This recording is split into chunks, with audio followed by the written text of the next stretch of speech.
In Pokemon Go's latest patch of 1.3.0, or 0.33.0 depending on your device, Niantic has begun testing a variation of the nearby Pokemon feature with users in certain areas. If you are one of those lucky users, it might seem confusing at first, but here's how it works. The new tracker system currently has two features, sighted and nearby, and the tracking button at the bottom left may display either sighted, nearby, or a combination of both. Should you happen to be near a Pokestops, you'll begin seeing the nearby Pokemon that show the Pokemon next to a picture from a particular Pokestop.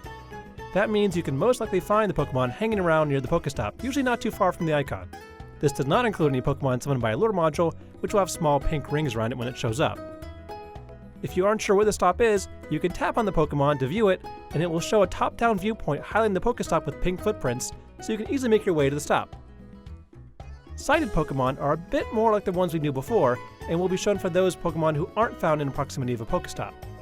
These Pokemon have a tall grass icon next to them, and are still located in a random direction and distance away from you, and are sadly still pretty hard to track down, especially in rural areas. They do refresh more often, so you can try triangulating their position by seeing when they vanish from the list and narrow their possible directions down.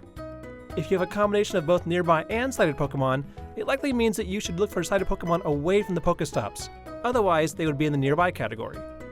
Be aware that if you have a combination of both, it might not have room to list all Pokemon in the area if things get too crowded.